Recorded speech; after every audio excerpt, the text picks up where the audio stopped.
Hadithi ya kuhuzunisha. Sauti ya upweke. Amani alizaliwa mtaa wa Tandale, Dar es Salaam. Baba yake alikufa akiwa na miaka 7 na mama yake alikuwa anashughulika sana na kazi za majumbani, akiacha Amani na dada yake mdogo Zawadi wajikinge peke yao. Shule ilikuwa gumu.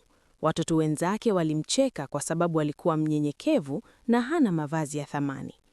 Kila siku Amani alirudi nyumbani akiwa amevunjika moyo, akilala kando ya Zawadi ambaye alikuwa akicheka kidogo ili kumfariji. Hata hivyo, Amani alijifunza kuthubutu. Akasoma kwa bidii, akihitaji kuona siku moja maisha yake yakibadilika. Miaka ikapita. Amani alipata kazi ya kipekee ya mhudumu katika hospitali ya mkoa.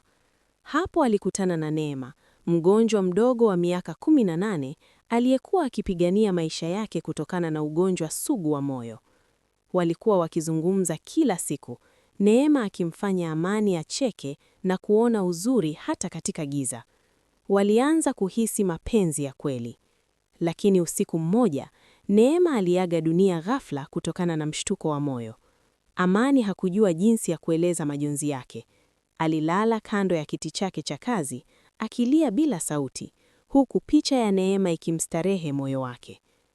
Amani alijikuta akitoka kazini, akitembea mtaa wakiwa wacha wateja, kashangaa kuwa kila kitu kilionekana haina maana bila Neema.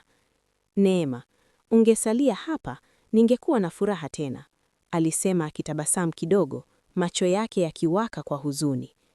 Dada yake Zawadi alimkumbatia, lakini hakuweza kufunika shimo kubwa la mapenzi aliyopoteza.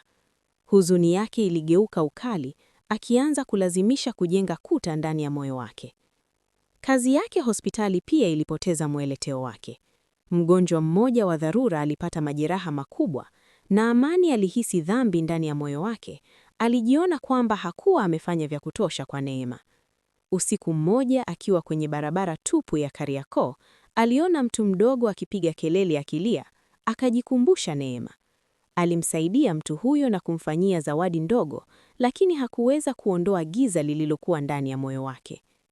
Baada ya miezi kadhaa ya upweke, Amani alianza kujifunza kwamba huzuni haipaswi kumshinda.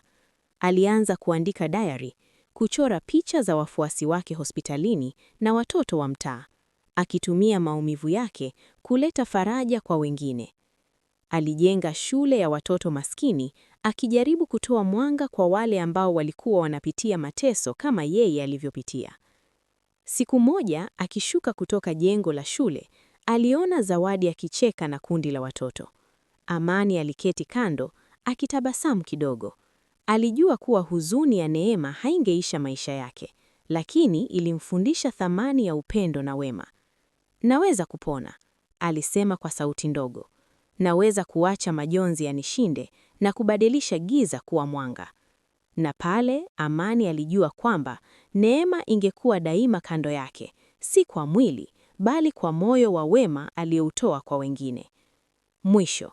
Hadithi imeisha kwa mshindo wa hisia, ikionyesha kupona kutoka huzuni, giza na kupoteza, ikiwa ni funzo la maisha halisi. Then this is your home. Please don't forget to subscribe right now and tap that bell so you never miss a single update.